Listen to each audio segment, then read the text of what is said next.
क्या हुआ माधव? कुछ हुआ नहीं पार्थ, परंतु शीघ्र ही होने वाला है। पार्थ, प्रतीत होता है कि तुम्हारे भ्राता विकोदर वापस लौट आए हैं। जाओ, जाकर अपने अग्रज का स्वागत करो। जाओ पार्थ। आप नहीं आएंगे माधव? तुम जाओ पार्थ, मैं कुछ समय पश्चात आता हूं।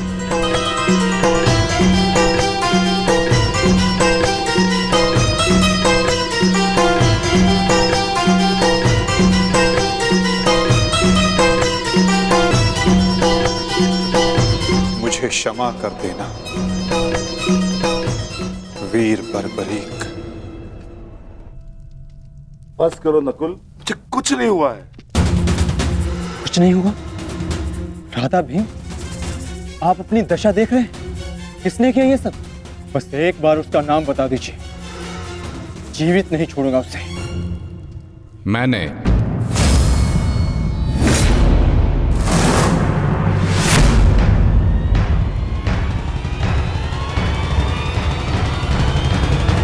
कौन हो तुम दुस्साहसी? आपका पौत्र पितामह।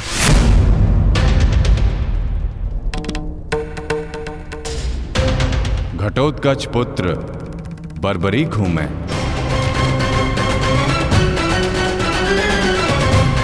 इसकी मार से जो चिन्ह मेरे शरीर पर पड़े हैं, इसका अर्थ तुम समझते हो अर्जुन? इसका अर्थ है कौरवों पर हमारी विजय तो निश्चित है अनुज।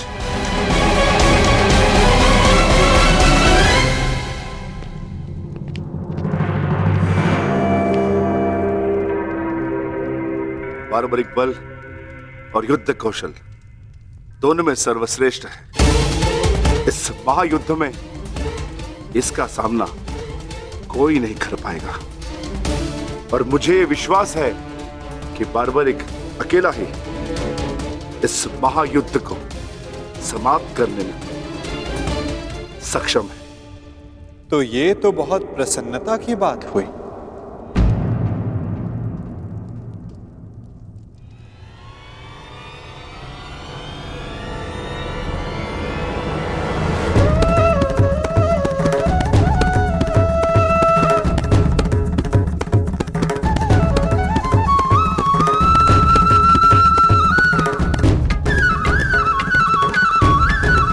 वासुदेव,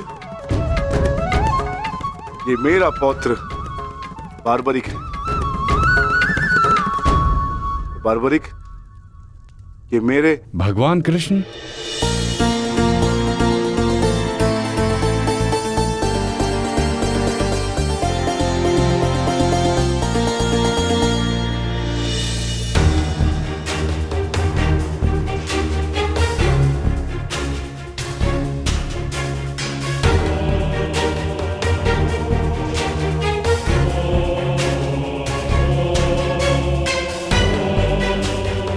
बचपन से आपकी कथाएं सुनकर ही बड़ा हुआ हूं प्रभु। आप मेरे स्वप्न में आते थे। मैंने देखा कि आप ही मेरे मुक्ति मार्गदर्शक हैं।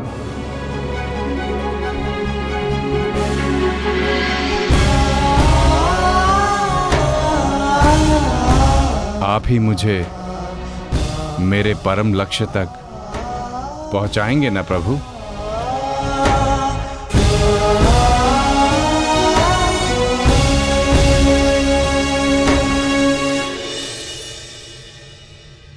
तो तुम्हें लगता है बर्बरीक कि तुम स्वयं ही अकेले इस युद्ध को समाप्त कर सकते हो?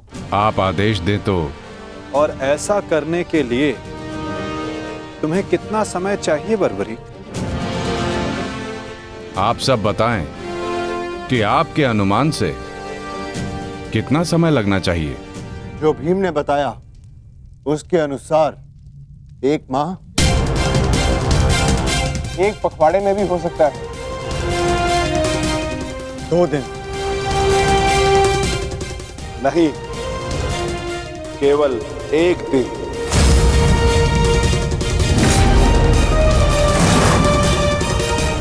बताओ बारबरिक, सही उत्तर क्या है? किसी का नहीं काकाश्री।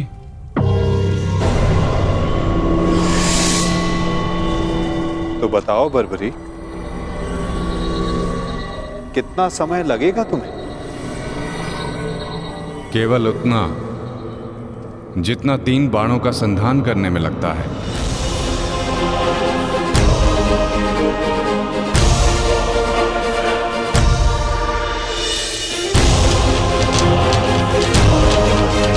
इन 3 बाणों की सहायता से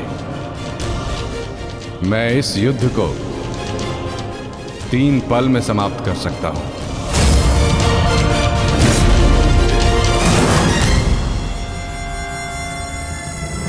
चाहे जितने भी शत्रु मेरे समक्ष हों, इन 3 बाणों से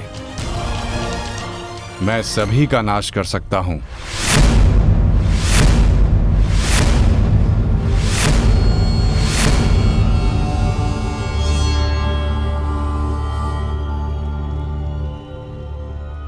मैं केवल कथनी पर विश्वास नहीं करता बर्बरीक, मुझे करनी का प्रमाण चाहिए। दे सकते हो? तुम राधे नहीं कुंती पुत्र हो, स्वयं सूर्य नारायण के अंश हो तुम का। जब तुम्हारा जन्म हुआ मैं अविवाहित थी पुत्र, क्या करती मैं, मुझे तुम्हें त्यागना पड़ा। क्रोध, अशांति, पीड़ा ध्यान केंद्र में सबसे बड़ी बाधा है। अपने क्रोध को, अपनी अशांति को, अपनी पीड़ा को शस्त्र बनाकर इसका उपयोग करो। कौन? उपयोग करो।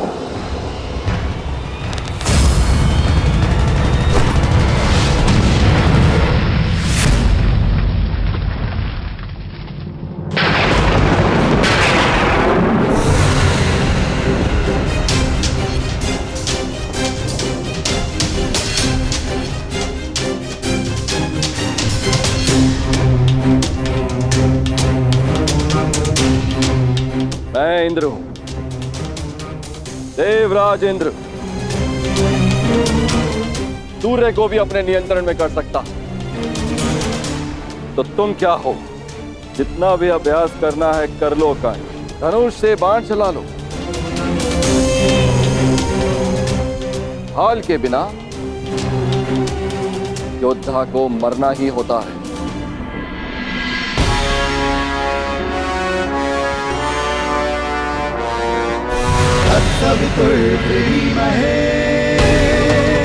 ये आपकी भूल है इंद्रदेव। यदि आप अपने पुत्र का प्रहार बन सकते हैं तो मैं भी अपने पुत्र की ढाल बन सकता हूं। मेरे मार्ग में बाधा मत बनिए सूर्यदेव। जितना प्रयास करना है कर लीजिए, परंतु इस दानवीर कर्ण को कोई नहीं बचा सकता। करना क्या चाहते हैं इंद्रदेव? वही जो मैं सदा से करता आया हूं, अपने शत्रु की दुर्बलता से लाभ उठाना।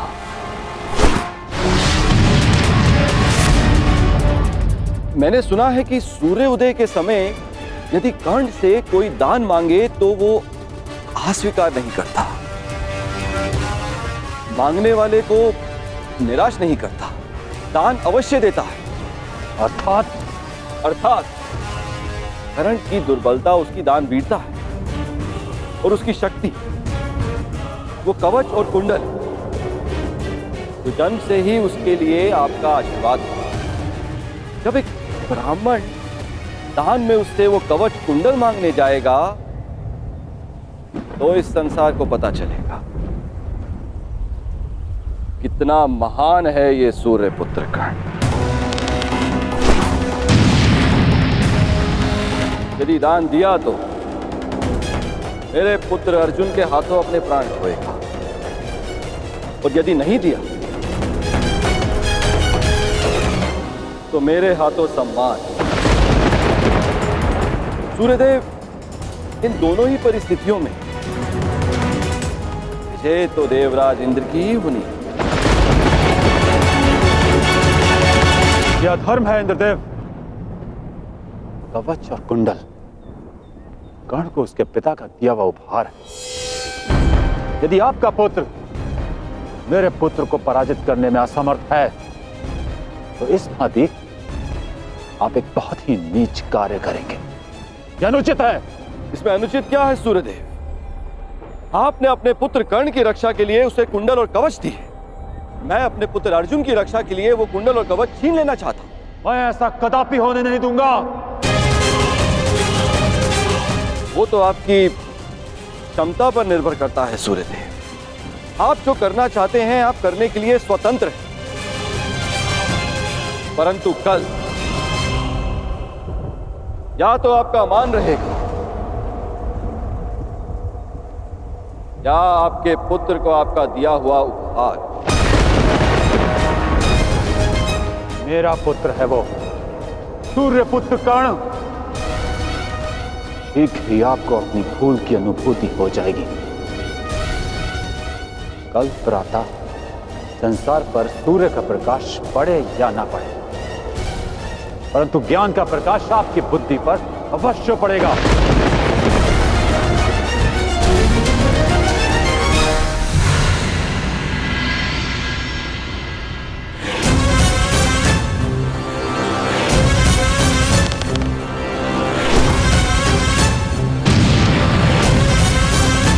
किसी कर्ण ने कहा था यह युद्ध एक यज्ञ है और यज्ञ को सफल बनाने के लिए त्याग और दान करना होता है। सूर्यदेव, तुम्हारे इस पुत्र कर्ण को अपने प्राणों का बलिदान देना होगा।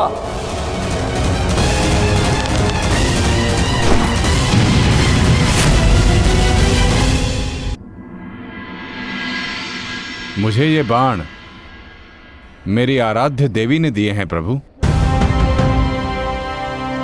इन बाणों के लक्ष्य पर जो शत्रु होगा उन सभी का नाश हो जाएगा प्रभु। परंतु इतने भीषण युद्ध में तुम अपने शत्रुओं को पहचानोगे कैसे बारबरीक? सभी शत्रुओं पर लक्ष्य साधना इतना सरल कार्य नहीं। यदि तुमने अपने इन बाणों का संधान किया तो तुम्हारे मित्र भी मारे जा सकते हैं, और वो निरपराध भी जो इस युद्ध में भाग नहीं ले रहे। इसलिए मुझे ये 3 बाण दिए गए हैं प्रभु। मेरे पहले बाण में भरी लाल भस्म मेरे सभी मित्रों और सहयोगियों को चिन्हित करेगी। मेरा दूसरा बाण उन सभी को चिन्हित करेगा जो इस युद्ध में भाग नहीं ले रहे या निष्पक्ष हैं।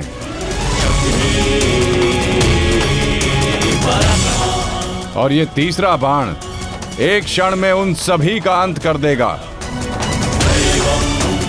जिन्हें मैंने चिन्हित नहीं किया, अर्थात मेरे शत्रुओं का नाश। असंभव। मैं नहीं स्वीकारता। प्रत्यक्ष को प्रमाण की आवश्यकता नहीं है माधव।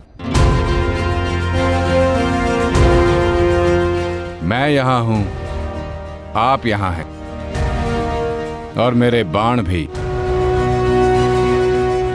आप चाहें तो मेरा परीक्षण यहीं ले सकते हैं। बस लक्ष्य बताएं। तो ठीक है बारबरीक, लक्ष्य भी तुम्हारे समक्ष प्रस्तुत है। इस वृक्ष को देख रहे हो? इस वृक्ष के सभी सूखे पत्तों को अपना लक्ष्य बनाओ। परंतु स्मरण रखना बारबरीक, इस वृक्ष का कोई भी हरा पत्ता या कोई भी अध सूखे पत्ते का लक्ष्य भेदन नहीं होना चाहिए। स्वीकार है? आदेश का पालन होगा।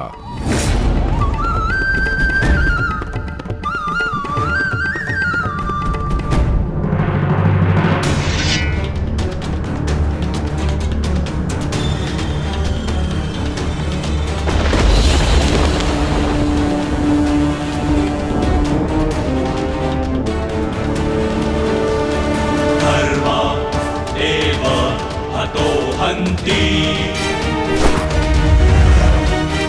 धर्मो रक्षति रक्षितः तस्मात् धर्मो न हन्यो मानो धर्मो हतो वधि धर्म एव हतो हन्ति धर्मो रक्षति रक्षितः तस्मात् धर्मो न हन्यो मानो धर्मो हतो वधि।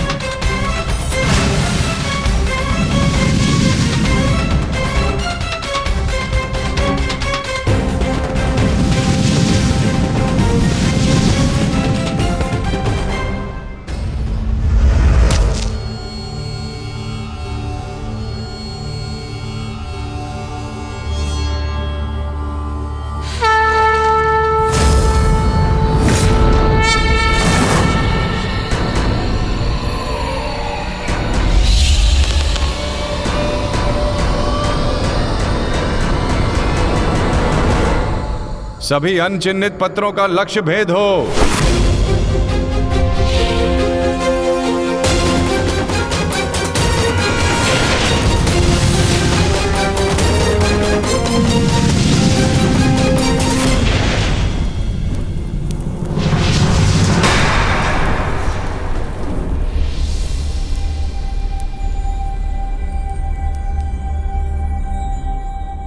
प्रतीत होता है कि कोई सूखा पत्ता शेष रह गया है बारबरीक। तुम असफल हुए। न मैं असफल हुआ हूं और ना मेरा तीर कोई लक्ष्य छोड़ेगा।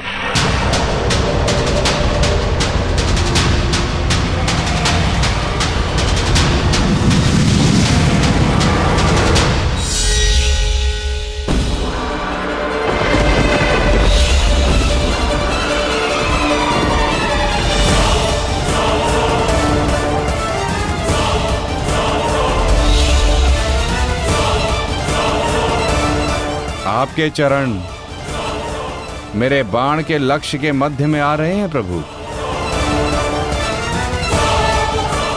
आपसे निवेदन है कि आप अपने चरण हटाइए प्रभु, अन्यथा ये आपके चरण को भेद देगा। तो क्या ये बाण अपना लक्ष्य भेदने के लिए मेरे पांव पर आघात कर सकता है? जी प्रभु, शीघ्र अपने चरण हटाइए।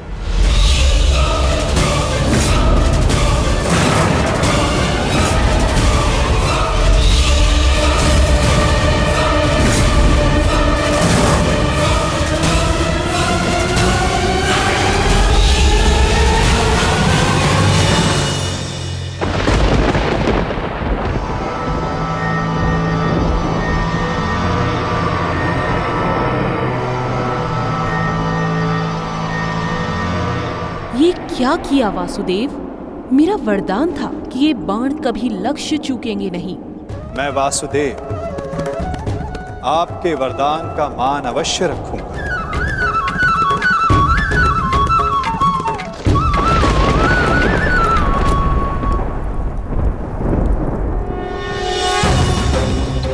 देवी, आपका ये बाण मेरा चरण भेद नहीं पाया, परंतु अब से मेरे शरीर का ये भाग सबसे दुर्बल होगा।